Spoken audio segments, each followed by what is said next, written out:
আব্বাজি আমার মুসলমান বেরাদার, আল্লাহর নবী সাল্লাল্লাহু তাআলা আলাইহি ওয়াসাল্লাম এই পবিত্রতম রজব মাসের মধ্যে একটা স্পেশাল দোয়া করতেন। যিনারা ওয়াজ শুনতেছেন বাহির থেকে হোক ভিতর থেকে হোক, এই দোয়াটি নবীজির মুখস্থ করে নিন, ঠুটস্থ করে নিন। পারলে বেরাদার আপনারাও এই দোয়াটি বিভিন্ন সময় পাঠ করবেন। নবীজি আমার এই রজব মাসে একটা গুরুত্বপূর্ণ দোয়া করতেন। ওই দোয়াটি হচ্ছে আল্লাহুম্মা বারিক লানা ফি রজবিউ ওয়া শাবানিউ ওয়া বাল্লিগনা রমাদান। নবীজি দোয়া করতেন আল্লাহুম্মা, এই আল্লাহ, বারিক লানা, আমাদেরকে বরকত দাও, ফি রজবি, এই রজব মাসে, ওয়া ফি শাবান, এবং শাবান মাসে, ওয়া বাল্লিগনা রমাদান, এবং ওই রমাদান মাস পর্যন্ত আমাদের সকলকে রোজা রাখার জন্য পৌঁছে দাও। আমার বাবাজি মিল্লাত ইসলামিয়া, নবী বলতেছে রজবু শাহরুল্লাহ ওয়া শাবানু শাহরি ওয়া রমাদানু শাহরু উম্মতি। নবী বলতেছে রজব মাসটা হচ্ছে আল্লাহর মাস, আর শাবান মাস হচ্ছে, নবী বলতেছে, আমি নবীর মাস, আর নবী বলতেছে রমজান মাস হচ্ছে আমার উম্মতের মাস। জোরে বলেন বাবাজি। তাহলে আপনারা আমার মুখ দিয়ে তিনটি মাসের নাম শুনলেন, রজব, এর পরবর্তী মাস শাবান, তার পরবর্তী মাস হচ্ছে রমাদান। বাবাজি তিনটি গুরুত্বপূর্ণ মাস, এই তিনটি মাসকে কেন্দ্র করে নবীজি দোয়া করেছেন, এই তিনটি মাসের নবীজি ফজিলত বর্ণনা করেছেন। তাই বাবাজি এই তিনটি মাসে আবার তিনটি বেরাদার ফজিলতপূর্ণ, বরকতপূর্ণ, স্পেশাল স্পেশাল তিনটি মাসের তিনটি রাত রয়েছে। জোরে বলেন ওই তিনটি রাতের নাম কি? রজব মাসের স্পেশাল গুরুত্বপূর্ণ রাত হচ্ছে শবে মেরাজ, এবং রজব মাসের শবে মেরাজ এটা গুরুত্বপূর্ণ রাত। আর শাবান মাসের বেরাদার গুরুত্বপূর্ণ রাত হচ্ছে 15 শাবান, শবে বারাত। আর রমাদান মাসের গুরুত্বপূর্ণ রাত হচ্ছে শবে কদর, লাইলাতুল কদর। জোরে বলেন আব্বাজি মুসলমানের আমার, রজব মাসের একটা গুরুত্বপূর্ণ রাত, এবং ব্রাদার শাবান মাসেও একটা গুরুত্বপূর্ণ রাত, রমাদান মাসেও একটা গুরুত্বপূর্ণ রাত। আব্বাজি আমার এই যে রজব মাস আপনারা যে অতিবাহিত করতেছেন, এই রজব মাসটাও অত্যন্ত ফজিলতপূর্ণ মাস। এই রজব মাসে হিন্দাল ওলি, আতায়ে রাসূল, খাজায়ে খাজগান, খাজা মুঈনুদ্দিন হাসান চিশতি সানজারি রহমাতুল্লাহ আলাইহির উরুস এই মাসের মধ্যেই পালিত হয়। জোরে বলেন কোন খাজা গরিব নওয়াজ, হিন্দুস্তানের রাজা, ভারতবর্ষের রাজা, বিনা ইলেকশনে, আল্লাহর সিলেকশনে বেরাদার যে ভারতবর্ষের রাজা হয়েছেন তার নাম হচ্ছে খাজা হাসান মুঈনুদ্দিন চিশতি সানজারি রহমাতুল্লাহ আলাইহি। 1 নম্বরে খাজা গরিব নওয়াজের উরুস হয়, এটা 1 নম্বর। আরো অনেকজনের উরুস হয়, নবীজির চাচা হযরতে আব্বাস রাদিয়াল্লাহু তাআলা আনহু, তিনারও উরুস এই রজব মাসে পালিত হয়। জোরে বলেন। অর্থাৎ এই রজব মাসে গরিব নওয়াজের ইন্তেকাল হয়েছে, হযরতে আব্বাস নবীজির চাচার ইন্তেকাল হয়েছে। এই রজব মাসে হযরতে সালমান ফারসি সাহাবী রাসূলের ইন্তেকাল হয়েছে, এইজন্য তিনারও উরুস হয়। এই রজব মাসের মধ্যে আল আউলিয়াল্লাহ হযরতে জুনায়েদ বাগদাদী রহমাতুল্লাহ আলাইহিরও ইন্তেকাল হয়েছে। এই রজব মাসে ইমাম মুসা কাজিমেরও ইন্তেকাল। এই রজব মাসে ইমাম জাফর সাদিক, বড় বড় সাহাবী, বড় বড় আউলিয়াল্লাহ, বড় বড় উলামা এই রজব মাসে ইন্তেকাল করেছে। এইজন্য এই রজব মাসে অনেক আউলিয়াল্লাহ আজমাইনদের উরুস পালিত হয়। বলুন সুবহানাল্লাহ। আব্বাজি আমার আপনাদেরকে বলে দিই, এই রজব মাসের একটা গুরুত্বপূর্ণ রাত, আর শাবান মাসের একটা গুরুত্বপূর্ণ রাত আছে, আর রমাদান মাসেও একটা গুরুত্বপূর্ণ রাত আছে। এটাই তো শুনলেন আপনারা কিনা? রজব মাসে যে মাসটাতে অতিবাহিত করতেছি, এই রজব মাসে একটা স্পেশাল রাত, ওই রাতটির নাম হচ্ছে শবে মেরাজ। শবে মেরাজ মানে 26 দিবাগত রাত, 27 রজব নবীজি এই দুনিয়াকে পায়ের তলায় ফেলে 7 আসমান অতিক্রম করে, লৌহ কালাম পার করে, সচক্ষে চামড়ার চোখে আল্লাহকে দিদার সুসম্পন্ন করে দুনিয়াতে আবার নামাজ নিয়ে আসলেন। ওইটি রাত্রির নাম হচ্ছে মেরাজের রাত। চলে বলেন। আপনাদেরকে একটা কথা বলে দিই, ইমাম সাহেব আছে, শবে বারাতের খুবই ফজিলত শুনলেন, শবে কদরের খুবই ফজিলত শুনলেন, শবে মেরাজেরও শুনবেন। তবে এই রাতের ফজিলত গুলো কারা পাবে? সবাই না। নবী বলতেছে কয়েক প্রকার ব্যক্তি বাদ দিয়ে এই রাত্রিতে সবাইকে আল্লাহ ফজিলত দান করবে। ওই যারা বাদ যাবে, যাদেরকে ফজিলত পাবে না এই রাত্রিতে, তারা করলেও পাবে না। তারা কারা? 1 নম্বরে যারা মা বাপের অসম্মান নাফরমানির সন্তান, 2 নম্বরে যারা মদ্যপানকারী, 3 নম্বরে যারা হিংসায় ভুক্ত অহংকারে লিপ্ত। 4 নম্বরে তারা যারা বেনামাজি, 5 ওয়াক্তের বেনামাজি। 5 নম্বরে হচ্ছে ওরা যারা সুদখোর। 6 নম্বরে হচ্ছে তারা যারা ব্যভিচার জিনা করে। এজন্য আপনাদের মধ্যে যদি কেউ ব্যভিচার থাকেন, সুদখোর থাকেন, মদ্যপানকারী থাকেন, মা বাপের নাফরমান সন্তান থাকেন, 5 ওয়াক্তের বেনামাজি থাকেন, তো এর চিন্তাই ভুলে যান যে এই পবিত্র শবে বারাত, শবে কদর, শবে মেরাজের চাইতে আমরা ফজিলত পাবো। নো, ইম্পসিবল না। এটা আমার কথা নয় বাবা যে রাগ করতে হবে, দয়াল নবীজির কথা। অতএব ফজিলত যদি পেতে চান, ফজিলত যদি প্রাপ্ত হতে চান, তাহলে আপনাদেরকে সুদ ত্যাগ করতে হবে, মদ্যপান করা ত্যাগ করতে হবে, ব্যভিচার জিনা করা ত্যাগ করতে হবে, মিথ্যা কথা বলা ত্যাগ করতে হবে, পরনিন্দা পরচর্চা করা ত্যাগ করতে হবে, বেরাদার মানুষের অন্যায়ভাবে মানুষের প্রতি জুলুম করা এটা বন্ধ করতে হবে। তাহলেই প্রকৃত পক্ষে 5 ওয়াক্তের নামাজের দড়ি ধরে থাকতে হবে। তবেই এই রাতগুলোতে জাগরণ করে আপনার লাভবান হবে। ঠিক না বলো? এই জন্য বাবা শুনে তো খুব আপনাদের মুখে খুশি হচ্ছিল, এবার লাগছে দুঃখ ছড়ে গেল নাকি? দুঃখিত হয়ে গেলে? আমরা মুসলমান, আমাদের একটা আদর্শ আছে। আমাদের আদর্শ এই, আমরা কখনোই মদ্যপান করতে পারি না, সুদ খেতে পারি না, মানুষের প্রতি জুলুম করতে পারি না। মুসলমান মানে তো ভালোবাসা ছড়াবে, ইসলাম মানে তো আদর্শ চলবে। আমাদের নবীজির এই আদর্শ ছিল না, যেটা আমাদের মধ্যে আজ আদর্শ তৈরি হয়ে গেছে। এজন্য আল্লাহ পাক সকলকে এই আদর্শ থেকে বিরত রাখুক এবং নবীজির আদর্শে আদর্শিত হওয়ার তৌফিক দান করুক। জোরে বলেন। আপনাদেরকে এবার শবে মেরাজ সম্পর্কে দু একটা কথা বলি। আপনারা ডিস্টার্ব ফিল করছেন নাকি? বিরক্ত হচ্ছেন? আচ্ছা, মাশাআল্লাহ, একবার জোরে বলুন সুবহানাল্লাহ। আর মহাব্বতে, আর একটু মহাব্বতে বলেন। একটা গজল হয়ে যাবে নাকি? তাহলে একবার হাত উঠিয়ে বলুন সুবহানাল্লাহ। হ্যাঁ, যাদের কম্বল আছে গায়ে কাপড় তারা তুলিয়েন না, কারণ তারা হাত বার করতে পারবে না। যাদের কম্বল নেই শরীরে, হাত ফাঁকা আছে, তারা একবার বলেন ইয়া রাসূলুল্লাহ। আর বলেন ইয়া রাসূলুল্লাহ। বিরহে দিল পুড়ে ছাড়ি খার যে আমার ইয়া রাসূলুল্লাহ, বিরহে দিল পুড়ে ছাড়ি খার যে আমার ইয়া রাসূলুল্লাহ, আমার কেউ নেই তুমি ছাড়া সাহারা ইয়া রাসূলুল্লাহ। জোরে বলেন।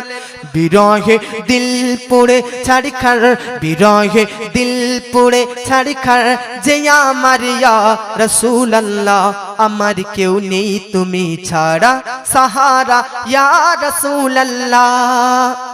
শুধু একবার দেখিতে চাই জীবনে আর যে চাওয়া নাই, শুধু একবার দেখিতে চাই জীবনে আর যে চাওয়া নাই, তুমি এই সহায় দেরি সহায় গো ইয়া রাসূলুল্লাহ, তুমি এই সহায় দেরি সহায় গো ইয়া রাসূলুল্লাহ, আমার কেউ নেই তুমি ছাড়া সাহারা ইয়া রাসূলুল্লাহ।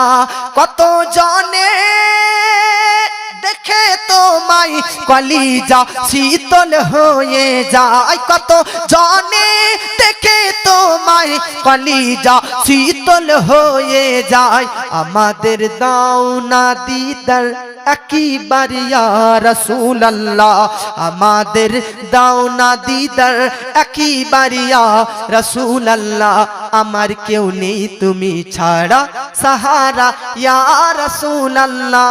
জোরে বলেন। আব্বাজি আমার মিল্লাতে ইসলামিয়া বাবাজি কুরআন থেকে আয়াতে কারিমা তেলাওয়াত করেছি। পারার নাম্বার হচ্ছে 15 নম্বর পারা, সূরার নাম সূরা বানী ইসরাইল, আয়াত নাম্বার 1, প্রথম নম্বর আয়াত। আল্লাহ পাক বলতেছে সুবহানাল্লাযী আসরা বিআবদিহি লাইলাম মিনাল মাসজিদিল হারাম ইলাল মাসজিদিল আকসা। জোরে বলেন। একটা কথা মনে রাখবেন, কুরআনের মধ্যে মেরাজের সফর, মেরাজের যাত্রা কতটুকু বর্ণনা আছে জানেন? মসজিদুল হারাম মক্কা থেকে মসজিদুল আকসা ফিলিস্তিন পর্যন্ত এতটুকু যাত্রা কোরআনে আছে। আর ফিলিস্তিন থেকে প্রথম আসমান থেকে 7 আসমান, লৌহ কলম, জান্নাত জাহান্নাম পরিদর্শন করে পার করা, আবার দুনিয়াতে আসা, ওই ফিলিস্তিন থেকে উপরে যাওয়া, এগুলো ঘটনা হাদিসের মধ্যে রয়েছে। আর জাল হাদিসের মধ্যে নয়, ভুল হাদিসের মধ্যে নয়, আহাদিসে সাহিহা মুতামাদা মাশহুরা, এই সমস্ত হাদিসের মধ্যে লিপিবদ্ধ রয়েছে। জোরে বলুন সুবহানাল্লাহ।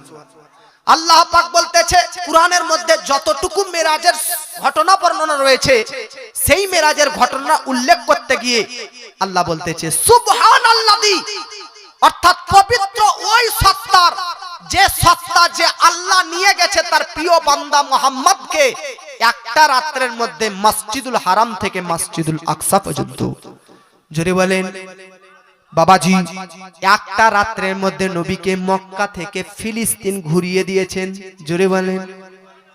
আমার বাপজি মুসলমান, আপনাদেরকে বলতে চাই এখনকার যুগ তো সায়েন্টিস্টের যুগ, এখনকার যুগ তো টেকনোলজির যুগ, ইন্টারনেটের যুগ, বহু উন্নতি যুগ। কিন্তু নবীজির যুগে এত ইন্টারনেট ছিল না, এত টেকনোলজি সিস্টেম ছিল না। বাবাজি মিল্লাত ইসলামিয়া, আমি অবাক হয়ে গেলাম। আল্লাহ কোরআনের মধ্যে মেরাজের ঘটনা মক্কা থেকে ফিলিস্তিন পর্যন্ত যেটুকু বর্ণনা করেছে, এই ঘটনাটা আল্লাহ উল্লেখ করতে গিয়ে প্রথমে আল্লাহ বলতেছে সুবহান। যেমন আমরা সুবহান আল্লাহ বলতেছি, আল্লাহ সুবহান দিয়ে শুরু করেছে। আচ্ছা ব্রাদার, আমরা সুবহান আল্লাহ কখন বলি, মাশাআল্লাহ কখন বলি? স্টেজটা সুন্দর লাগছে, বক্তাটাও সুন্দর, ব্রাদার ইমাম সাহেবও সুন্দর, জালসাও সুন্দর। এই সৌন্দর্য আল্লাহর একটা নিয়ামত। এই আল্লাহর নিয়ামত যদি সুন্দর লাগে তখন হবে মাশাআল্লাহ। কেউ যদি উপকার করে আপনার, কেউ যদি আপনার সাপোর্ট করে, সহযোগিতা করে, তখন ওই ক্ষেত্রে বলতে হবে জাযাকুমুল্লাহ বা জাযাকাল্লাহ। যখন কোনো বালা আসবে, বিপদ আসবে, মুসিবত আসবে, তখন ইন্না লিল্লাহি ওয়া ইন্না ইলাইহি রাজিউন। আমাদের মধ্যে অনেক মুসলমান আছে, তারা মনে করে মানুষ মারা গেলেই শুধু এই দোয়াটা পাঠ করতে হয়, ইন্না লিল্লাহ। না না না, আল্লাহর কোরআন বলতেছে আল্লাযীনা ইযা আসাবাতুহুম মুসিবা, যখনই কোনো বিপদ আসবে, যখনই কোনো বালা আসবে, আল্লাযী আসাবাতুহুম মুসিবা, যখনই কোনো বালা মুসিবত আসবে, আল্লাহ বলতেছে কোরআনে ক্বালু, তখনই পাঠ করো ইন্না লিল্লাহি ওয়া ইন্না ইলাইহি রাজিউন। তাহলে বালা বিপদ আসলে ইন্না লিল্লাহ, সুন্দর কিছু জিনিস রাখলে মাশাআল্লাহ, কেউ উপকার করলে ব্রাদার জাযাকাল্লাহ। আল্লাহর নিয়ামত খেয়ে, আল্লাহর নিয়ামত পেয়ে আল্লাহর শুকরিয়া আর্থে বলতে হবে আলহামদুলিল্লাহ। আর সুবহানাল্লাহ, যখন আল্লাহর কোনো আশ্চর্যজনক ঘটনা, অলৌকিক ঘটনা, কোনো ভয়ঙ্কর ঘটনা আমরা দেখব, শুনবো, তখন সুবহানাল্লাহ। আচ্ছা ব্রাদার, আপনারা ভয়ঙ্কর কথা শুনবেন যে কিয়ামতের দিন আকাশ থেকে ব্রাদার চন্দ্র সূর্য খসে পড়ে যাবে, তখন আপনারা এই সময় বলবেন সুবহানাল্লাহ। আশ্চর্য বিষয়, ভয়ঙ্কর বিষয়, আকাশ থেকে চন্দ্র সূর্য খসে পড়ে যাবে। ওই সময় মাশাআল্লাহ বলা যাবে না, জাযাকাল্লাহ নয়, ওই সময় আলহামদুলিল্লাহ নয়, ওই সময় সুবহানাল্লাহ। তাহলে বাবাজি এই মেরাজের ঘটনাটাও আশ্চর্যের ঘটনা, আশ্চর্যের ঘটনা। তাই আল্লাহ মেরাজের ঘটনাটা শুরু করতেছেন সুবহান দিয়ে। মনে রাখবেন বাবাজি, মেরাজ কেন আশ্চর্যের ঘটনা, কেন আশ্চর্যের ঘটনা? বেরাদার, আমরা আপনারা বেরাদার সায়েন্টিস্টের বই পড়ি, আমি একটা বিজ্ঞানের বই পড়লাম, ভাবলাম বেরাদার দুনিয়া বেশি বড়, পৃথিবী বেশি বড় না সূর্য বেশি বড়? তো আপনারা বাবারা, বয়স্ক বাবাজিরা ভালোভাবে শুনেন, পৃথিবী বড় না সূর্য বেশি বড়? পৃথিবী বড় না সূর্য বেশি বড়? সায়েন্টিস্টের গবেষণা বেরাদার, গবেষণা এটাই যে পৃথিবী থেকে সূর্য 13 লক্ষ গুণ বড়। 1-2 গুণ বড় নয়, পৃথিবী থেকে সূর্য, পৃথিবীর মতন এত বড় পৃথিবী 13 লক্ষ পিস হবে, তবে একটা সূর্যের মতন বড় আকার ধরবে। পৃথিবী থেকে সূর্য কত লক্ষ গুণ বড়? কত? 13 লক্ষ গুণ বড়। আপনারা যিনারা প্রথম ওয়াজ শুনলেন যে সূর্য পৃথিবীর চাইতে 13 লক্ষ গুণ বড়, তাহলে মনে হয় আর সূর্যের মতন বোধহয় কিছু বড় নাই। শুনেন, যে সূর্য পৃথিবী থেকে 13 লক্ষ গুণ বড়, একটা তারা আছে ব্যাটেল জুইস, এই তারাটি সূর্য থেকে 33 কোটি গুণ বড়।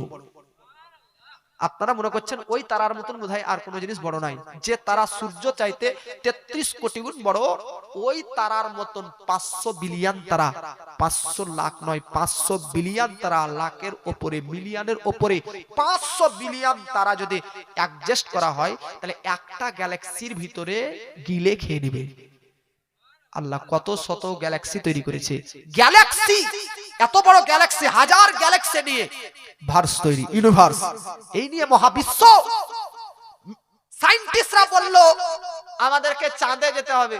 তো চাঁদে তো আর গরু গাড়িতে যাওয়া যাবে না, মোটরসাইকেলে যাওয়া না। মোটরসাইকেল 1 ঘন্টাতে কত কিলোমিটার যাবে? কত অতিক্রম করবে?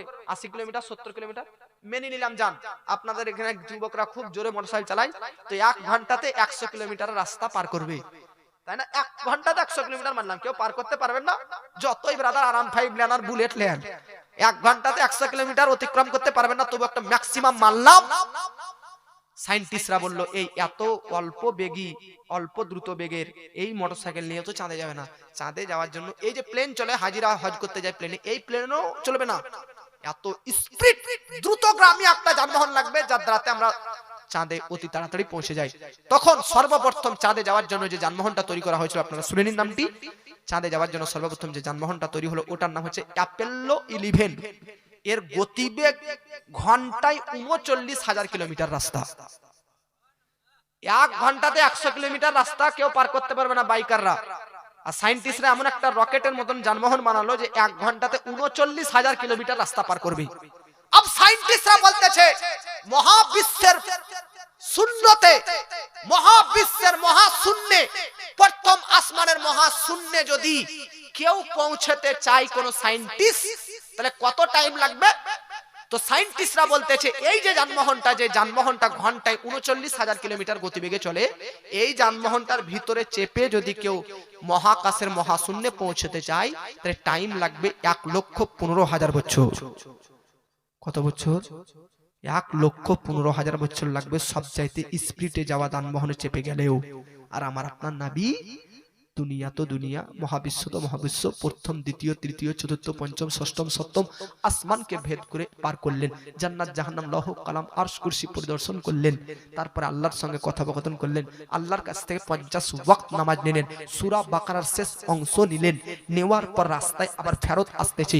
মুসা আলাইহিস সালাম বলতেছে এত ওয়াক্তের নামাজ পড়তে পারবেন না, যান আবার যান। তো নবী আবার গেলেন, 5 ওয়াক্ত কমালেন, 50 থেকে 49 থেকে 45 হলো। নবী আসলেন, মুসা নবী বলতেছে এটাতেও হবে না, আরো কমান। আবার নবী গেলেন, আবার 5 ওয়াক্ত কমালেন। এইভাবে নবীজি 9 বার যাওয়া আসা করলেন। কত টাইম? 9 বার যাওয়া আসা করলেন। 5 9 45 ওয়াক্ত কমলো, 5 ওয়াক্ত নিল। নবীজি ওই 5 ওয়াক্ত নামাজ নেওয়ার পর আবার সপ্তম আসমানে এলেন। সপ্তম থেকে ষষ্ঠম, ষষ্ঠম থেকে পঞ্চম, পঞ্চম থেকে চতুর্থ, চতুর্থ থেকে তৃতীয়, তৃতীয় থেকে দ্বিতীয়, দ্বিতীয় থেকে প্রথম আসমান, প্রথম আসমান থেকে দুনিয়াতে আসলেন।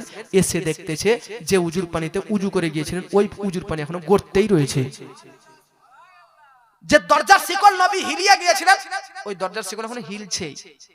যে বিছানা থেকে উঠে গিয়েছিলেন ওই বিছানা এখনো গরম গরমই আছে।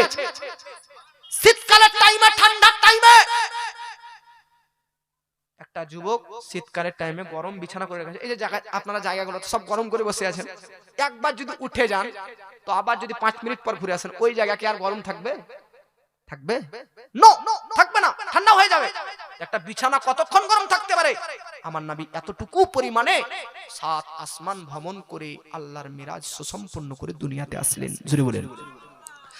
আমাদের গ্রামের একটা যুবক, এটা কথাটা আগে শুনেন, শেখ আব্দুল হক মুহাদ্দিস দেহলভী রাহমাতুল্লাহ আলাইহির গবেষণা মাদারিজুন নবুওয়াত কিতাবের মধ্যে লিখতেছে লাউলা কালামা খলাকতুল আফলাক।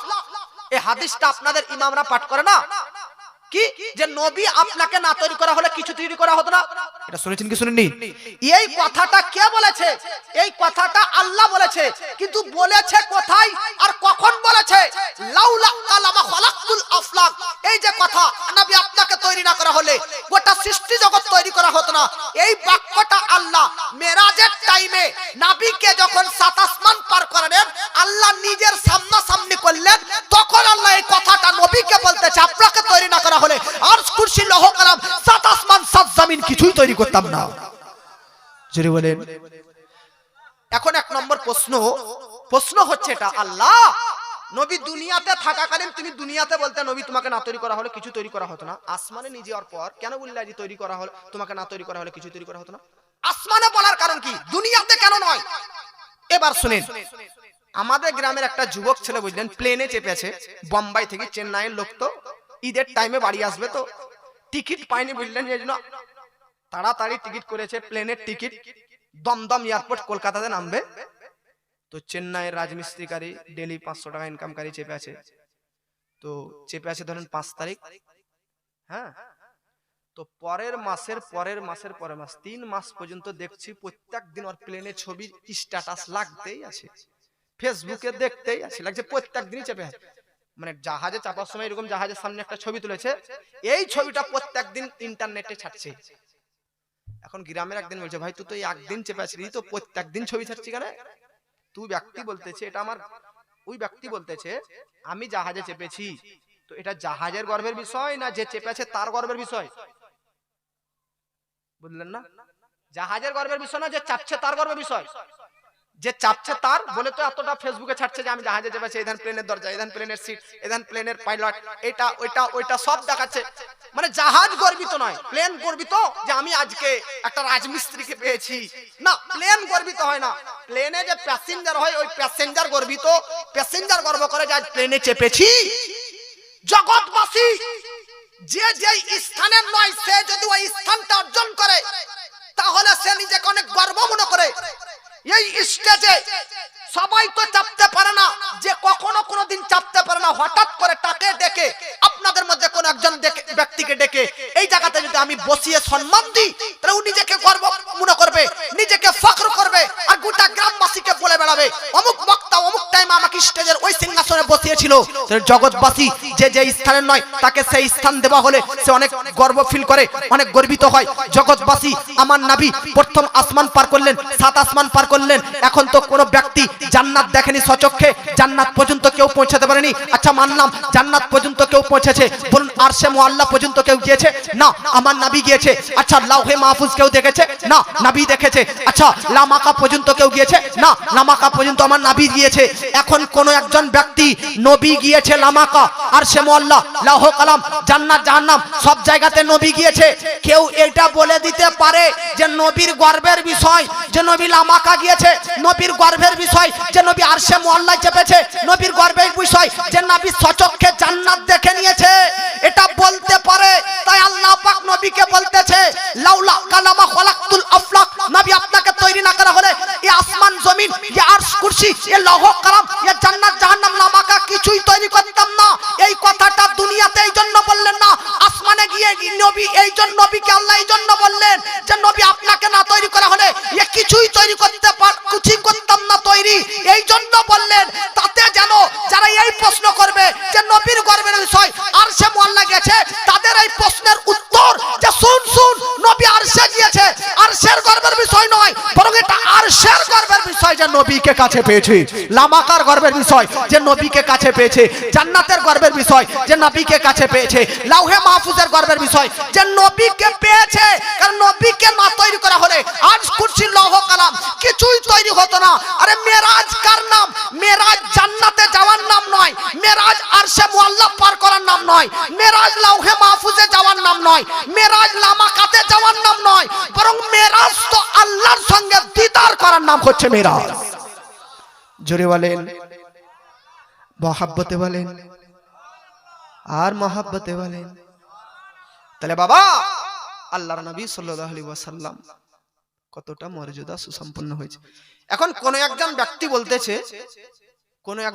বলতেছে সায়েন্টিস্টরা এটা মানতে পারে আমরা এত স্পিরিট যানবাহন তৈরি করে প্রথম আসমানের মহাশূন্যে পৌঁছতে 1,15,000 বছর টাইম লাগবে, আর তোমরা বলছো তোমাদের নবী একটা রাত্রের কিছু অংশে এত 7 আসমান পার করে গিয়েছে আবার এসেছে। মানা যায়? অবিশ্বাস্য বিষয়, বিশ্বাস করা যায় না। তাদেরকে বলতেছি বাবাজি আমার নবী মেরাজে গিয়েছেন, এই কথা আপনাকে কে বললো? আপনি বলবেন বক্তা এই যে আপনি এক্ষুনি বললেন, কিন্তু আমার পুরো কথাটা শুনেন। নবীজি মেরাজে গিয়েছেন এর মানে এটা নয় যে নবীজি গিয়েছেন। নবীজি মেরাজে গিয়েছেন না আল্লাহ নবীকে নিয়ে গিয়েছেন? জোরে বলেন। নবীজি একাই একাই গিয়েছেন না আল্লাহ নিয়ে গেছেন? জোরে বলেন। কোন আল্লাহ? কোন আল্লাহ? ওয়া আল্লাহ আল্লাযী খালাকাস সামাওয়াতি ওয়াল আরদ, যে আল্লাহ আসমান জমিনকে, এত বড় আসমান, এত বড় গ্যালাক্সি, এত বড় ব্যাটেল জুইস, প্রক্সিমা সেন্টাই, আলফা সেন্টাই, তারা এত বড় সূর্য, এত বড় পৃথিবী, এত বড় গ্যালাক্সি, এত বড় ইউনিভার্স, এত বড় জমিন আল্লাহ তৈরি করেছে মাত্র 6 দিনে। জোরে বলেন কয় দিনে? এ সব সৃষ্টি আল্লাহ করেছেন মাত্র 6 দিনে। ও আল্লাহর দ্বারা যদি এ সকল সৃষ্টি জগৎ তৈরি করতে 6 দিন তো আল্লাহ লাগবে না, আল্লাহ তো মুহূর্তের মধ্যে তৈরি করে দেবে। কিন্তু এর মধ্যে একটা রহস্য আছে, কিন্তু আপনাদেরকে বলতে চাই যে আল্লাহ এত বড় বড় আজকে চন্দ্র সূর্য গ্রহ নক্ষত্র তৈরি করতে পারে। ও আল্লাহ যদি চায় তো এক রাত্রের মধ্যে নবীকে এত দূরের রাস্তা মেরাজ সম্পূর্ণ করাতে পারে কি পারে না? জোরে বলেন। আচ্ছা বলেন তো, আল্লাহ কোরআনের মধ্যে বলতেছে, আল্লাহ যদি বলে কুন হয়ে যা, তো আল্লাহর হয়ে যা বলা শব্দ শেষ হয় না, যে জিনিসটাকে বলে ওই জিনিসটা অলরেডি তৈরি হয়ে যায়। জোরে বলেন ও আল্লাহ। যে আল্লাহকে আপনারা কি মনে করতেছেন পৃথিবীটা কোনো জিনিসের ওপর আছে? এই যে বোতল দেখতেছেন, তো এই বোতলটা ব্রাদার টেবিলের উপর আছে, এই বোতলটা টেবিল, আমি আছি চেয়ারের ওপর, তো আপনি কি মনে করতেছেন পৃথিবীটাও কোনো একটা জিনিসের ওপর আছে? না না না, পৃথিবীটাও ভাসতেছে। আপনারা বেরাদান মিল্লাত ইসলামিয়া পৃথিবীর ম্যাপ দেখবেন, একটু সায়েন্সের বুকস পড়বেন, দেখবেন বেরাদার এত বড় পৃথিবী আল্লাহ পাক ঝুলন্ত অবস্থায় ঝুলিয়ে রেখেছে এই আসমানের মধ্যে। আচ্ছা বলেন তো বেরাদার, চাঁদকে যদি বেরাদার ছেড়ে দেওয়া হয়, চাঁদ জমিনে পড়ে গেলে এই জমিন কি থাকবে? সূর্য তো পৃথিবী থেকে 13 লক্ষ গুণ বড়, ও সূর্য খসে যদি জমিনের উপর পড়ে যায় এই জমিন কি থাকবে? না সব ভেঙে চুরমার, সব মাটি হয়ে যাবে। রে বাবাজি, যে আল্লাহ সূর্যকে, যে আল্লাহ চন্দ্র নক্ষত্র গ্রহকে ঝুলন্ত অবস্থায় ঝুলিয়ে রেখেছে, জমিনকে বিছানার সহিত বিছিয়ে রেখেছে, এত বড় পৃথিবী কিভাবে স্থির ভাবে রয়েছে, কিভাবে বেরাদার এটকে আছে? আল্লাহ কোরআনের মধ্যে বলতেছে ওয়াল জিবালা আওতাদা, এই যে বড় বড় পর্বত দেখতেছো, হিমালয় পর্বত, এই বড় বড় পর্বতকে আল্লাহ পেরেকের মতন তৈরি করেছে। পেরেকের দ্বারাতে যেমন ক্যালেন্ডারকে ঝুলিয়ে রাখা যায়, তেমন জমিনটাকেও আল্লাহ এই পাহাড় রূপে পেরেক দ্বারাতে ঝুলিয়ে রেখেছেন। আমার মুসলমান ভাইজান, আল্লাহর দ্বারাতে কি অসম্ভব? ইন্নাল্লাহা আলা কুল্লি শাইইন কাদির, আল্লাহর কুদরতি শক্তি গোটা সৃষ্টি জগতের মধ্যে ঘিরে রয়েছে। আল্লাহর কুদরতি শক্তির বাইরে কিছু নয়, আল্লাহর কুদরতি শক্তির বাইরে কিছু নয়। ও আল্লাহ, যে আল্লাহ মৃত ব্যক্তির মধ্যে জীবন দান করতে পারে, আবার জীবিত ব্যক্তিদেরকে মৃত্যু দান করতে পারে। আপনারা সবাই জীবিত আছেন না মৃত বলেন তো? এই যুবক ভাইরা, আপনারা জীবিত আছেন না মৃত? আচ্ছা আপনারা একটা কথা জানেন, শুনিয়ে দিচ্ছি, যদি ভয় হয় তো হোক। এই যে আমরা ঘুমাই, এই ঘুমও হচ্ছে একটা ছোটখাটো মৃত্যু, ঘুমটাও ছোটখাটো মৃত্যু। আপনারা কেউ যদি দোয়া পড়েন ঘুমের সময়, যে দোয়াটা, ওই দোয়াটার দিকে একটু লক্ষ্য করবেন, তাহলে দেখবেন, বুঝতে পারবেন কি আমরা যেটা ঘুমের সময় দোয়া পড়ি, আল্লাহুম্মা বিসমিকা আমুতু ওয়া আহইয়া। কি পড়ি? আল্লাহুম্মা বিসমিকা, আল্লাহ তোমার নামে শুরু, বিসমিকা তোমার নামে আরম্ভ, আমুতু ওয়া আহইয়া, আমুতু আগে না আহইয়া আগে? জোরে বলেন। আমুতু আগে, আমুতু মানে মৃত্যু। আল্লাহ তোমার নামে মরলাম, আবার তোমার নামেই জিন্দা হব। সুবহানাল্লাহ। মানুষ যখন ঘুমিয়ে যায় তখন মানুষের শরীর থেকে রূহটা, আল্লাহ জীবন কার নাম জানেন? রূহ আর শরীর অ্যাডজাস্ট হয়ে আছে মানে জীবন। আর মরণ কার নাম? শরীর থেকে আত্মা বেরিয়ে গেল, রূহ বেরিয়ে গেল মানে মরণ। তো যখন মানুষ ঘুমায় তখন আল্লাহ রূহ গুলোকে নিকটে, তার নিকটে নিয়ে যায়। আপনার আমার সবার ঘুমের সময় রূহটাকে আল্লাহ নিয়ে চলে যায় আপন জায়গাতে। যাদের ঘুমে মৃত্যু দান করতে চায় আল্লাহ, যাদের মৃত্যু ঘুম অবস্থায় লেখা আছে, হ্যাঁ, যাদের মৃত্যু ঘুম অবস্থায় লেখা আছে, এই যে আল্লাহ ঘুমানোর সময় আমাদের রূহটা নিজের কাছে নিয়ে নিয়েছে। যাদের মৃত্যু ঘুমের টাইমে হয়, ওই রূহটা আল্লাহ, যাদের মৃত্যু ঘুমের টাইমে হয়, তাদের রূহ আল্লাহ আর ফেরত পাঠায় না, নিজের কাছেই বন্দি করে নেয়। ঘুমের টাইমে যদি মৃত্যু হয় তাহলে রূহটা আর আসতে দেয় না, আল্লাহ পাক ওটাকে নিয়ে নেয়, নিজের কাছে বাঁধা নিয়ে দেয়। আর যাদেরকে আল্লাহ জীবন দান করবে, যারা সকালে উঠবে, ওই রূহটা ছেড়ে দেয়। এই জন্য ঘুম থেকে ওঠার সময় আমরা কি দোয়া পড়ি জানেন? আলহামদুলিল্লাহিল্লাযী আহইয়ানা। কি পড়ি? ঘুমানোর সময় পড়েছিলাম আমুতু, তোমার নামে মরলাম এবং জিন্দা হব। আপনি জিন্দা হওয়ার সময় আলহামদুলিল্লাহ, আল্লাহ তোমার কোটি কোটি শুকরিয়া, আহইয়ানা আমরা জীবন পেলাম, বাদা মা আমাতানা মরার পরও, জোরে বলেন, মরার পরও আবার আমরা জীবন পেলাম, এটার জন্য আলহামদুলিল্লাহ, আল্লাহ তোমার কোটি কোটি শুকরিয়া, জোরে বলেন। এজন্য মানুষ ঘুমের টাইমে কি করে কিছু বুঝতে পারে? কোন মশাতে কামড়ায় কেউ জানতে পারে?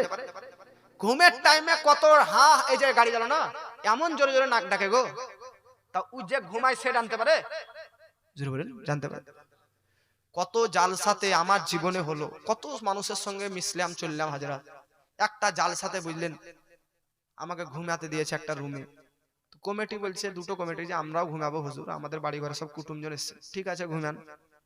ওই যে ঘুমাইছে ওরা, বুঝলেন, তাই এত নাকের ডাক, সকাল পর্যন্ত ঘুমায়নি, আমার মেজাজ খারাপ হয়ে গেছে। তো ঘুম হয়নি, ফজরের পর বেরিয়ে যাব, ঘুম হয় না, ঘুমই হয় না। তো কি করলাম? ব্রাদার মিল্লাত ইসলামিয়া, ওদেরকে রেখে দিলাম। রাত মোটামুটি 3টার সময় ওই বাড়ি থেকে বেরিয়েছে, এরকম রোড মতন একটা জায়গা ছিল, ওই রোডে এসে বাস ধরে নিজে থেকে চলে গেলাম। আর ওদের দায়িত্ব ছিল সকালে ওরা আমাদেরকে রেখে আসতো। ভাই যখন ঘুমই হবে না, এদের নাকের ডাকার বিরক্ত লাগছে। বিশ্বাস না হয় যেন ওই ছেলেটা আমার সঙ্গে থাকে, ওকে জিজ্ঞেস করেন, ও ছিল। মানুষ ঘুমের সময় নাক ডাকে, এই নাক ডাকা একটা অসুখ। এই অসুখ যখন তখন হয় না, তার একটা কারণ আছে। যাক, মানুষের ঘুমও একটা ছোটখাটো মৃত্যু। আপনারা ঘুমাননি মানে মৃত্যু থেকে এখন বেঁচে আছেন। ঘুমিয়ে যদি যান মানে মৃত্যু হয়ে গেল। আর যদি কাল রূহ আসবে না আল্লাহ মালুম, নাকি রূহ আসবে না আল্লাহ জানে। এই জন্য বাবাজি আমাদের সবাইকে এই বিষয় নিয়ে ভয় লাগা উচিত কি উচিত না? জোরে বলেন ভাই সুবহানাল্লাহ বলেন। এই জন্য জীবন দিয়েছে, এই জীবনের এই রূহ আল্লাহ দিয়েছে। আল্লাহর অবদান এতটা আমাদের অপরিসীম রয়েছে, এর শুকরিয়া আদায় করে আমরা শেষ করতে পারবো? জোরে বলেন, শেষ করতে পারবো না? আবার শুন বাবাজি, মিল্লাত ইসলামিয়া আমার নবীজি সাল্লাল্লাহু তাআলা আলাইহি ওয়াসাল্লাম মেরাজ শুরু করেছেন, মেরাজের যাত্রা শুরু করেছেন মক্কা থেকে না ফিলিস্তিন থেকে? বললাম বলেন। মেরাজের সফর শুরু করেছে মক্কার মসজিদুল হারাম থেকে না ফিলিস্তিন থেকে? মক্কা থেকে কি না? মেরাজের সফর নবীজি শুরু করেছে মক্কার মসজিদুল হারাম থেকে। মনে রাখবেন বাবাজি, আমার আপনার নবীজি সাল্লাল্লাহু তাআলা আলাইহি ওয়াসাল্লামে মেরাজে নিয়ে যাবার সময় আমার আল্লাহ রাব্বুল আলামিন, মেরাজে নিয়ে যাবার সময় আমার আল্লাহ রাব্বুল আলামিন আমার নবীজির বক্ষ বিতরণ করলেন, সিনা চাক করলেন।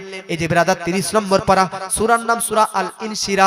আল্লাহ পাক বলতেছে আলাম নাশরাহ লাকা সদরক।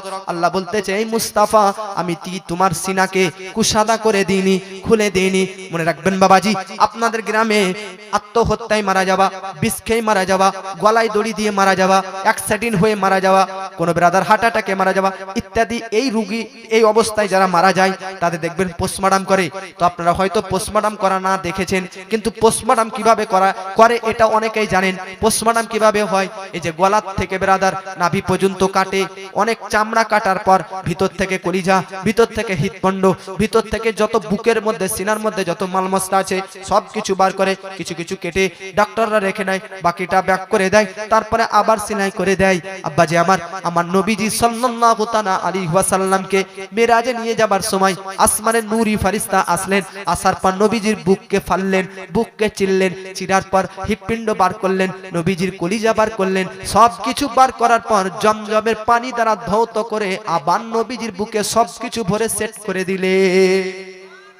এ বাবাজি, পোস্টমর্টম করার পর ডাক্তারদের কাটা তো দাগ থাকে, সিলাইয়ের দাগ থাকে, কিন্তু আমার নবীজির বক্ষ বিদারণ করে সিনা ফেড়ে নবীজির সিনার ভিতর থেকে সবকিছু বার করে বেরাদার সব জমজমের পানি দ্বারা ধৌত করার পর আবার ব্যাক ফেরত সবকিছু ভরে দিয়ে সেট করে দিলেন, তবুও দাগ বোঝা যায়নি। আপনি কি জানেন এই সিনা চাক একে বলে? সিনা চাক নবীজির সিনা চাক হয়েছে, তাছাড়া কারো সিনা চাক হবে না। যার সিনা চাক হবে তার ওই মরার পর পোস্টমর্টমেই হবে একবারে, নাকি? যার সিনা চাক হবে তার একবার ওই পোস্টমর্টমেই হবে। তাছাড়া আমার নবীজির সিনা চাক মানে বক্ষ থেকে সবকিছু বার করে জমজমের পানি দ্বারা ধৌত করে আবার ব্যাক করে দেওয়া। এইরকম আমার নবীজির 4 বার হয়েছিল। জোরে বলুন কয়বার? 4 বার। একবার নবীজি যখন ছোট্ট মা হালিমার বাড়িতে রয়েছে, নবীজির দুধ ভাই আর নবী সঙ্গে 2 ভাই মাঠে খেলতে গিয়েছে, ফারিস্তারা এসে নবীজির সিনা থেকে সবকিছু বার করে জমজমের পানি দ্বারা ধৌত করতেছে। তো দুধ ভাই দেখা মাত্র অবাক, মা কি হয়ে গেছে, ভাই মরে গেছে।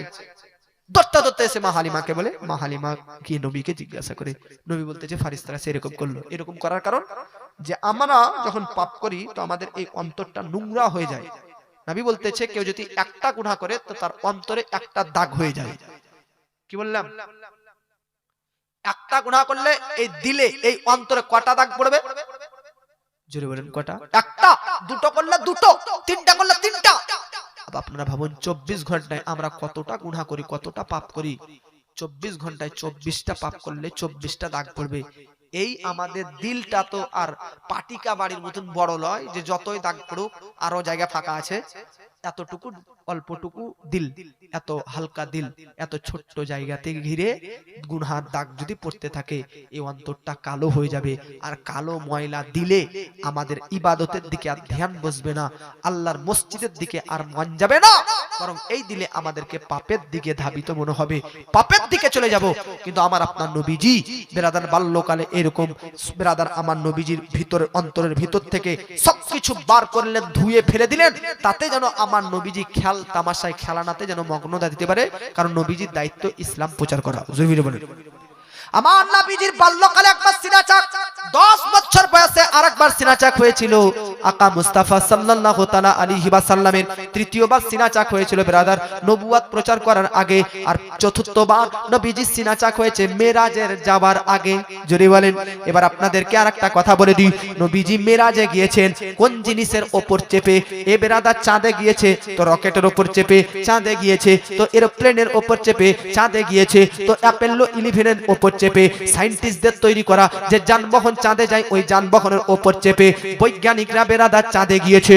কিন্তু আমার আপনার নবীজি মেরাজে গিয়েছে আল্লাহ পর্যন্ত কিসের মাধ্যমে, কির উপর চেপে? তো মনে রাখবেন বাবাজি, মক্কা থেকে ফিলিস্তিন পর্যন্ত আমার নবীজি বুরাক ব্যবহার করেছিলেন। বুরাক, এই বুরাকের পিঠে আমার নবীজি মক্কা থেকে ফিলিস্তিন গেলেন। আর ফিলিস্তিন থেকে প্রথম আসমান পর্যন্ত নবীজি নূরের সিঁড়িতে বেরাদার গেলেন। আর প্রথম আসমান থেকে 7 নম্বর আসমান পর্যন্ত নূরি ফারিস্তার কাঁধে গেলেন। 7 নম্বর আসমান থেকে লামাকা পর্যন্ত জিবরিলের কাঁধে গেলেন। আর লামাকা থেকে আল্লাহর নিকট পর্যন্ত নবীজি রাফরাফ একা একাই গেলেন। আমার মুসলমান ভাই জানেন, আপনাদেরকে বলতে চাই নবীজি সাল্লাল্লাহু আলাইহি ওয়াসাল্লাম তিনি বলতেছেন আমি নবীকে জিবরিল আলাইহিস সালাম নিয়ে যাচ্ছে, সঙ্গে নিয়ে যাচ্ছে 3 জায়গাতে আমাকে নামাজ পড়তে বললেন। কয় জায়গাতে? জোরে বলুন, কয় জায়গাতে? নবী বলতেছে 3 জায়গাতে। নবী বলতেছে 3 জায়গাতে জিবরিল ফেরেশতা আমাকে নামাজ পড়তে বললেন। নবী বলতেছেন মেরাজে আমাকে নিয়ে যাচ্ছে বোরাকের পিঠে। তো যেতে যেতে নবীকে জিবরিল ফেরেশতা বলতেছে আপনি নামুন আর এখানে নামাজ পড়ুন। নবীজি 2 রাকাত নামাজ পড়লেন। আমার নবীকে জিবরিল জিজ্ঞাসা করতেছে ইয়া রাসূলুল্লাহ আপনি কি জানেন এটা কোন জায়গাতে আপনি নামাজ পড়লেন? নবী বলতেছে কোন জায়গা? তখন আমার জিবরিল ফেরেশতা নবীকে বলতেছে এই জায়গার নাম হচ্ছে মদিনা। জোরে বলেন। মদিনাতে যাওয়ার, নবীজি মদিনাতে হিজরত করেছিলেন 53 বছর বয়সে। আর 51 থেকে 52 বছর বয়সে নবী মিরাজে যাচ্ছেন। তাই আমার নবীকে ওই জায়গাতে নামাজ পড়ালেন যে জায়গাতে বাবাজি মদিনাতে নবী হিজরত করবেন, যে মদিনাতে নবীজির আজকে ব্রাদার রওজা হবে, যে মদিনাতে নবীর কবর হবে, যে নবী মদিনাতে নবীকে কিয়ামত পর্যন্ত সাইতো থাকতে হবে। ওই মদিনা জিবরিল ফেরেশতা নবীকে বলতেছেন নবী আপনি এই মদিনা শহরে নামাজ পড়লেন, যে মদিনা শহরে আপনি মসজিদে নববী বানাবেন, যে মদিনা শহর থেকে 3 কিলোমিটার দূরে মসজিদুল কুবা বানাবেন। আজকে আপনাদের গ্রামে মসজিদ হতেছে বাবা, এটা তো আপনাদের সৌভাগ্যের ব্যাপার, এটা তো সুন্নাত আদায় হয়ে যাবে। আমার নবীজি নিজের হস্ত দ্বারা, নিজের হাত দ্বারাতে নবীজি মদিনাতে যাওয়া মাত্র একটা মসজিদ তৈরি করেছিলেন। ওই মসজিদটার নাম হচ্ছে মসজিদুল কুবা। আর নবীজি মদিনাতে আসার পর যে মসজিদটা তৈরি করলেন ওই মসজিদটার নাম হচ্ছে মসজিদে নববী। এবার দেখেন ব্রাদার, মসজিদে নববী যখন নবীজি তৈরি করতে লাগবেন তখন মসজিদে নববী কোথায় তৈরি করা হবে, কোন জায়গাতে তৈরি করা হবে, কার জায়গাতে তৈরি করা হবে, কোথায় কোন জায়গাতে মদিনা তৈরি করা হবে ডিসাইড করতে দেওয়া হলো। এক অপরের সবাই বলছে এই জায়গাতে মসজিদে নববী করুন, কেউ বলছে আমার জায়গাতে করুন, কেউ বলছে ওখানে করুন, কেউ বলছে এখানে করুন। কিন্তু আমার নবীজি বলতেছে মসজিদে নববী ওই জায়গাতে তৈরি হবে যে জায়গাতে আমি যে পিঠে চেপে আছি উটনির পিঠে, এই উটনিটা যেই জমিতে, যেই জমিতে বসে যাবে ওই জমিতেই আজকে মসজিদে নববী তৈরি হবে। নবীজির উটনি কাসওয়া নামক উটনি আবু আইয়ুব আনসারী সাহাবী রাসূলের বাগিচায় তিনার বাড়ির সামনে বাগানের ওখানে বসলেন আর নবীজি ওখানে মসজিদে নববী তৈরি করলেন। জোরে বলেন।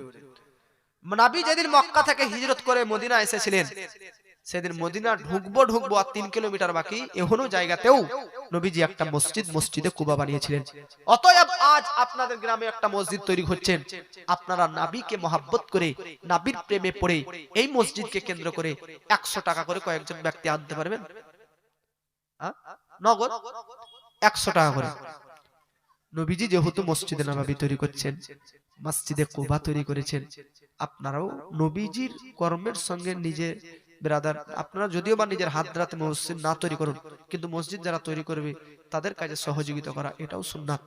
আমার নবী বলেছে মাম্মানালিল্লাহি মসজিদান বানাল্লাহু লাহু বাইতান ফিল জান্নাত, যে ব্যক্তি দুনিয়াতে একটা মসজিদ বানালো তার জন্য আল্লাহ একটা জান্নাতে ঘর বানালো। জোরে বলেন। এই হাদিসের তাফসিরে নাইমুদ্দিন মুরাদাবাদী রাহমাতুল্লাহ আলাইহি বলতেছে মসজিদকে একাই বানায় না। ধন সম্পদশালী আছো, অর্থশালী আছো, হসপিটাল বানাও, মাদ্রাসা মক্তব বানাও, একাই ঠিক আছে, কিন্তু মসজিদ বানায় না একাই। কেন? মসজিদ যদি একাই বানাও তাহলে একটা ঘর হবে তোমার জন্য জান্নাতে। সবাই গোটা গ্রাম বেশি মিলে 2 টাকা 5 টাকা 100 টাকা দিয়ে মসজিদ বানাবে, সবার জন্য একটা একটা করে জান্নাতে ঘর হবে। এজন্য বাবাজি এটা তো আপনাদের সৌভাগ্যের বিষয় যে আপনাদের 100 টাকা আসবে, 5টা ইট হবে, আপনাদের ওই 100 টাকা দিয়ে 5টা বিরাদার মিল্লাত ইসলাম 5 কেজি সিমেন্ট হবে। আপনার ওই ইটের বস্তা আজকে আপনার ওই 500 টাকাতে 1 বস্তা সিমেন্ট হবে, আপনার ওই 1000 টাকাতে 1 গাড়ি বিরাদার কম বেশি বিরাদার বালি আসবে, আপনার ওই হাজার হাজার টাকাতে বালি আসবে, পাথর আসবে, আর মসজিদ নির্মাণ হবে। মনে রাখবেন আপনি মারা যাবেন। আমি দেখেছি এমন এমন বাপ মাকে দেখেছি যে বাপ মা তাদের ছেলে মেয়েদের জন্য ভবিষ্যৎ তৈরি করার জন্য যে বাপ মা কঠোর পরিশ্রম করে বিল্ডিং তৈরি করেন, 10 বিঘা 15 বিঘা জমি রাখেন, ওই বাপ মা তার ছেলে মেয়েকে লিখে দেয়। সেই বাপ মা মারা যাওয়ার পর সেই ছেলে মেয়ে ওই বাপ মার নামে কখনো 40 চাহারম, কখনো ইসালে সব 2 বছর করে তারপর আর করে না। কিন্তু আপনাদেরকে বলে যায় আব্বা আপনি যদি মসজিদে 500 টাকার একটা সিমেন্ট লাগাতে পারেন, যতদিন আপনার সিমেন্ট মসজিদে লেগে থাকবে আপনার কবরে নেকি পৌঁছতেই থাকবে। জোরে বলেন, একবার দরুদ শরীফ পাঠ করুন, আল্লাহুম্মা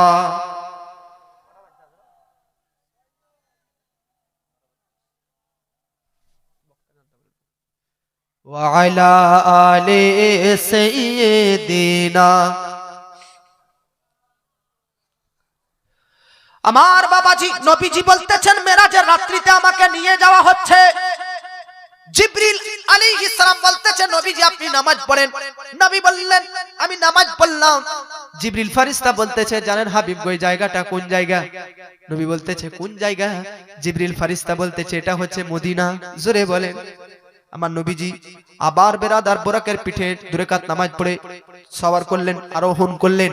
এবার নবীজি আবার বুরাকার পিঠে যাচ্ছেন, যেতে যেতে যেতে আবার নবী বললেন, আবার নবীকে জিবরিল ফেরেশতা বললেন নবীজি আপনি এখানে নামাজ পড়েন। নবীজি আবার 2 রাকাত নামাজ পড়লেন। বাবাজি নবীজি 2 রাকাত নামাজ কমপ্লিট করলেন। আমার নবীকে জিবরিল ফেরেশতা বলতেছে হাবিব গো তাবিব গো আপনি কি জানেন কোন জায়গাতে 2 রাকাত নামাজ পড়লেন? নবী বলতেছে কোন জায়গা? তো হযরতে জিবরিল বলতেছে এটা হচ্ছে তুর সিনা পাহাড়। তুর পাহাড়, যে তুর পাহাড়ে দয়ার নবী মুসা নবীকে আল্লাহ কথা বকথন করতেন। মুসা আলাইহিস সালাম যে পাহাড়ের পর্বতের উপর ব্রাদার আল্লাহর সঙ্গে কথোপকথন করতেন, যে পাহাড়ের উপর 40 দিন এতাকে পেয়েছিলেন, ওই পাহাড়ের উপর তো আপনি 2 রাকাত নামাজ পড়লেন। আচ্ছা নবীজি 2 রাকাত নামাজ কমপ্লিট করলেন, আবার বুরাকের পিঠে আরোহণ করলেন। নবীজি যাচ্ছেন, যেতে যেতে যেতে আবার নবীকে জিবরিল ফেরেশতা বলতেছেন এখানে নামাজ পড়েন। নবীজি আবার নামাজ পড়লেন। নামাজ পড়ার পর জিবরিল আলাইহিস সালাম বলতেছে ও হাবিব গো তাবিব গো আপনি কি জানেন এটা কোন জায়গাতে আপনি আবার নামাজ পড়লেন? নবী বলতেছে কোন জায়গা? তো জিবরিল ফেরেশতা বলতেছে এইটা হচ্ছে বাইতুল্লাহ, অর্থাৎ এই জায়গাতে হযরতে ঈসা নবী আপনার আগেকার নবী ঈসা নবী, যে ঈসা নবী আপনার দুনিয়াতে আসার সুসংবাদ আপনার জন্মের 450 বছর আগে তার উম্মতকে বলেছিল, সেই ঈসা নবীর এই জায়গাতেই জন্ম হয়েছিল।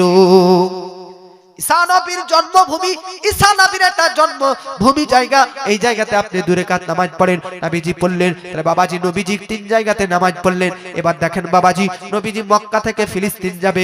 আপনি কি জানেন বাবাজি এই মক্কা থেকে ফিলিস্তিন পর্যন্ত তৎক্ষণাৎ সময় টাইম লাগতো 40 রাত। মক্কা থেকে যদি কেউ ফিলিস্তিন যেতে চাইতো তো টাইম লাগতো তাদেরকে 40 রাত, কিন্তু আল্লাহর কোরআন বলতেছে আসর একটা রাতের মধ্যে সফর করে দিয়েছি।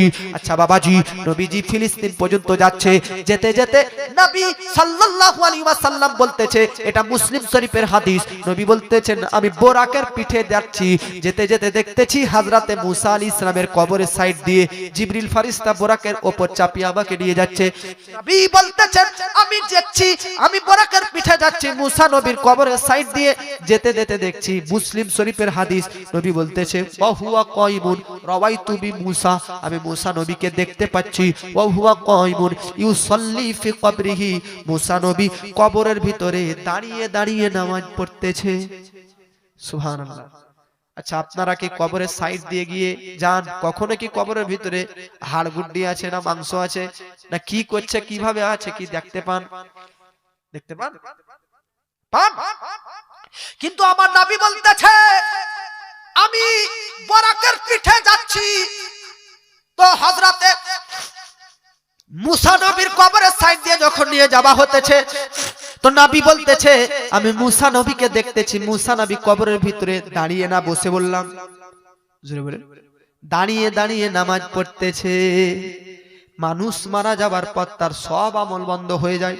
আমি মারা যাবার পর আর নামাজ পড়তে পাবো না, মারা যাবার পর আর রোজা রাখতে পাবো না, আর হজ করার সৌভাগ্য পাবো না, আর বেরাদার যাকাত দেওয়ারও চান্স পাবো না। মারা যাওয়ার পর মানুষের সকল আমল বন্ধ হয়ে যায়।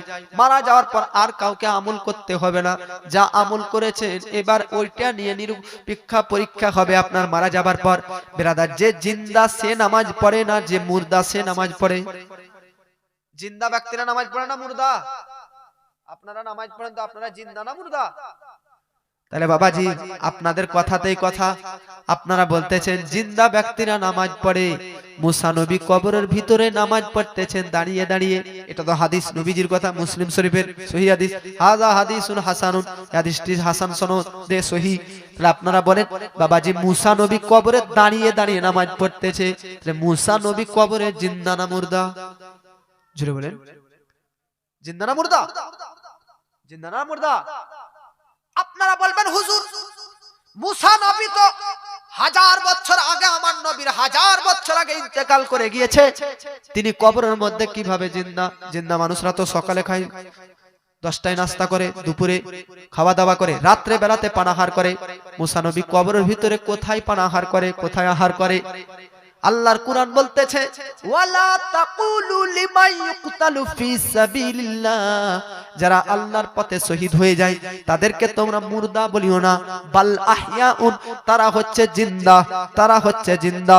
আল্লাহ পাক বলতেছে ওয়ালা কিল্লা ইয়াশউরুন, কিন্তু তোমাদের মাইন্ডে আসবে না যে তারা কবরের মধ্যে কিভাবে জিন্দা। এজন্য ভাবার প্রয়োজন নেই। নবীগণ, মুসা নবী তার কবরে যদি জিন্দা থাকতে পারে, তাহলে আমার নবীজি তো সমস্ত নবীদের নবী, তিনি কবরের মধ্যে জিন্দা না মুর্দা? জোরে বলেন, জিন্দা না মুর্দা? রওজায় জিন্দা নবী যারা এটা মানে না, কিতাবে পায় না খুঁজে, এরা হলো দিন কানা। জোরে বলেন, রওজায় জিন্দা নবী যারা এটা মানে না, কিতাবে পায় না খুঁজে, এরা হলো দিন কানা। আরে মদিনা হইতে নবী দেখেন সারা জামানা, কাউসারেরই মালিক সরকারে মদিনা। জোরে বলেন বাবাজি, আমার আপনার নবীজি। এবার দেখেন ব্রাদার, মুসা নবীকে দেখলেন কবরের মধ্যে দাঁড়িয়ে দাঁড়িয়ে নামাজ পড়তেছে। আমার নবীজি মুসা নবীর কবর দিয়ে পেরিয়ে গেলেন। আপনাকে বলতে চাই, নবী মুসা কবরের ভিতরে বসে বসে না দাঁড়িয়ে দাঁড়িয়ে নামাজ পড়তেছে, তো মুসা নবী বসে না দাঁড়িয়ে আমার নবী বাইরে থেকে বলে দিলেন। তাহলে একটা কথা আপনি এখানে ভেবে নিন, বাইরে থেকে যদি নবী ভিতরে দাঁড়িয়ে না বসে নামাজ পড়তেছে, এটা যদি নবী বাইরে থেকে বলতে পারে, তো আজ নবীজি কবরের ভিতরে রওজার ভিতর থেকে মদিনায় যাওয়া আশিকে রসুল হাজীদেরকে দেখতে পাচ্ছেন কি পায় না? পাবেন কি পাবে না? তখন যদি নবী বাইরে থেকে ভিতরের দৃশ্য দেখতে পায়, তাহলে এখন নবী ভিতর থেকে বাইরেকে দেখতে পাবেন না? জোরে বলেন। আপনাদের এই স্টেজ পর্যন্ত আসার একটাই রাস্তা আছে না আরো একাধিক রাস্তা আছে? জোরে বলেন, একাধিক রাস্তা আছে কি নাই? তো একাধিক রাস্তা। মুসা নবী আলাইহিস সালামের কবরের সাইড দিয়ে গিয়ে নবীকে ফিলিস্তিন নিয়ে যাওয়া হলো। একটাই রাস্তা ছিল আল্লাহ, আর তো চতুর্দিক দিয়ে অনেক রাস্তা ছিল ফিলিস্তিন পর্যন্ত যাওয়ার। তুমি মুসা নবীর কবরের সাইড দিয়ে কেন আমার নবীকে মেরাজে নিয়ে গেলে? তো আল্লাহ এটা বুঝাতে চাইছে, কবরে সাইড দিয়ে মুসা নবীকে নিয়ে গেলাম, মুসা নবীর মাজারের সাইড দিয়ে নবীকে নিয়ে গেলাম, তাতে যেন কেউ মাজার এবং কবরে যাওয়া জিয়ারত করা নাজায়েজ হারামের ফতোয়া না দিতে পারে। জোরে বলেন, শিরকে বেদাতের ফতোয়া যেন না দিতে পারেন। কবরে যাওয়া নবীর সুন্নাত। জোরে বলেন, এই জোরে বলেন। আহলে সুন্নাত ওয়াল জামাতের চূড়ান্ত আকীদা কবর জিয়ারত করা, মৃত্যু ব্যক্তির কবরে যাওয়া, তার জন্য দুআয়ে খায়ের করা, মাগফিরাত করা, এটা নবীজির সুন্নাত। আমার নবীজি উহুদের প্রান্তরে শহীদ হওয়া শুহাদায়ে কেরামের প্রত্যেক দিন কবর জিয়ারত করতে যেতেন। প্রতি শবে বরাতের রাত্রিতে মায়েশা সিদ্দিকা বলতেন, আমি নবীকে দেখতাম, নবীজি গভীর রাতে ঘুম থেকে উঠে কোন একদিকে যেন বেরিয়ে যেতেন। আমি মায়েশা সিদ্দিকা ভাবলাম, দেখি তো নবী আজ কোথায় যায়। তো দেখতেছি পিছনে পিছনে যাই নবী একটা কবরস্থানের ভিতরে গিয়ে কবর জিয়ারত করতেছেন। এজন্য বাবা, আপনারাও পারেন যদি কোন অন্য ব্যক্তিকে কবর যদি মাটি দিতে চান, দাফন করতে চান, জানাজা পড়তে চান, তো আপনার পরিবারের যারা বা আপনার পরিবারের কেউ ইন্তেকাল না হলে পুরো গ্রামবাসীর স্বার্থে আপনি কবরে গিয়ে গল্প না করে, বসে আড্ডাবাজি না করে, ওখানে হাসি ঠাট্টা না করে, আপনি চার কুল পড়ে, সূরা ফাতিহা পড়ে, যেটা জানেন সেটাই পড়ে আল্লাহর দরবারে কবরবাসীর জন্য দোয়া করবেন। আপনার ওই দোয়াতে কবরবাসী জান্নাতি হতে পারে। আমরা দোয়াই করতে জানলাম না, আমরা তো মৃত ব্যক্তির জন্য মাগফিরাত কামনা করতেই শিখলাম না। এই জন্য বাবা আপনাদেরকে বলি, আমাদেরকে এগুলো করতে হবে। মৃত ভাইদের জন্য আমরা কি করতে পারি? এতটুকুই যে তাদের জন্য দোয়া করতে পারি। আজ আপনি অন্যের জন্য দোয়া করবেন, অন্য মৃত ভাইয়ের জন্য। কাল আপনি মারা যাবেন, সবার মৃত্যু আসবে। কাল আপনার পরবর্তী জেনারেশন, পরবর্তী বেরাদার প্রজন্ম, তারা আপনার জন্য দোয়া করতে থাকবে। জৈসি করনি ওয়াইসি ভরনি, যেমন কর্ম তেমন ফল।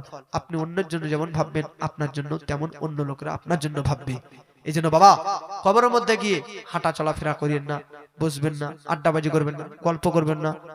ওখানে যাবেন তো আপনার যেন মুখ থেকে হাসি বন্ধ হয়ে যায়।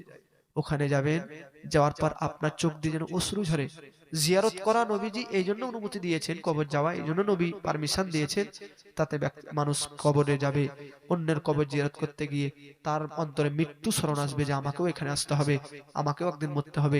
এটা ভেবে মানুষরা যেন ইবাদতের দিকে ঘুরে ইবাদতের দিকে আসতে পারে, এই ভেবে নবীজি ইবাদত জিয়ারত করার অনুমতি দিয়েছে।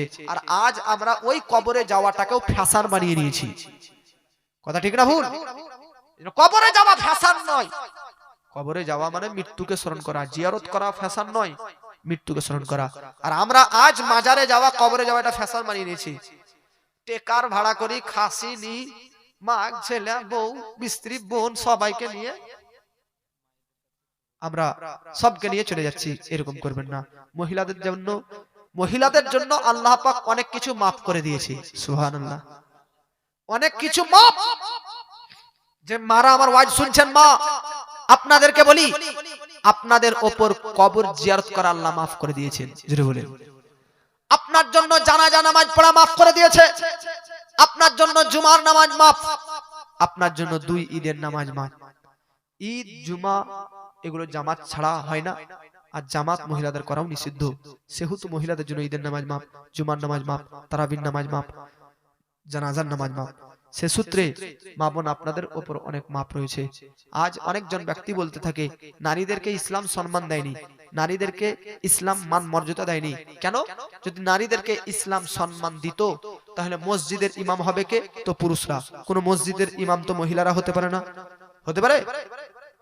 কোরআন বলতে আছে আর রিজালু কাওয়ামুন আলান নিসা, মহিলাদের সর্দার পুরুষরা। কোন নারী কি নবী হতে পারে? হয়েছে হাজরা? কোন নারী মহিলা কি নবী হয়েছে, রাসূল হয়েছে, পয়গম্বর হয়েছে? না, পুরুষরা হয়েছে। নারীদেরকে ইসলাম সম্মান কই দিল? সম্মান যদি দিত তাহলে কোন না কোন নারী নবী হতো, রাসূল হতো, পয়গম্বর হতো, মসজিদের ইমাম হতো। এইজন্য নারীদের সম্মান দেয়নি ইসলাম।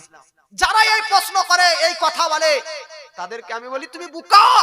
নারীদেরকে ইসলাম যতটা সম্মান দিয়েছে অন্যান্য ধর্মে ততটা নারীদেরকে সম্মান দেয়নি। আরে শুনো, নবী তো বানায়নি নারীদেরকে, মহিলাদেরকে আল্লাহ রাসূল তো বানায়নি। মহিলাদেরকে মসজিদের ইমাম তো বানায়নি, কিন্তু নবী রাসূল পয়গম্বর ইমামদের মা এবং তার পায়ের নিচে জান্নাত বানিয়ে দিয়েছে। মসজিদুল হারাম মক্কা শরীফের মসজিদের ইমামও যদি হয় তবুও তার জান্নাত মায়ের পায়ের নিচে। মসজিদে নববীরও যদি ইমাম হয় তবুও তার জান্নাত মায়ের পায়ের নিচে। মসজিদে কুবা, মসজিদুল আকসা, যে কোনো মসজিদের ইমামের আমার আপনার বক্তা যতই বড় মুহাদ্দিস, মুহাক্কিক, মুদাক্কিক, ওলি, গৌস, কুতুব, সবার জান্নাত তার তিনার মায়ের কদমের নিচে। এইজন্য বাবাজি নারীদেরকে ইসলাম তো এতটুকু সম্মান দিয়েছে। জোরে বলেন। মেয়ে হয়ে যখন কেউ জন্ম নেয় ইসলাম বলছে সে রহমত। জোরে বলেন। ওই মেয়ে জন্মানোর পর রহমত, ওই মেয়ে বড় হবে, সাবালিকা হবে, বিয়ে হবে, স্বামীর বাড়িতে স্ত্রী হিসাবে যাবে, তখন সে হয়ে যাবে স্বামীর জন্য নিয়ামত। জোরে বলেন। বাপের কাছে জন্মানোর পর রহমত, স্বামীর বাড়িতে আসবে তখন নিয়ামত। ওই মা, ওই মহিলা যখন মা হয়ে যাবে তখন তার পায়ের নিচে হয়ে যাবে জান্নাত। জোরে বলেন।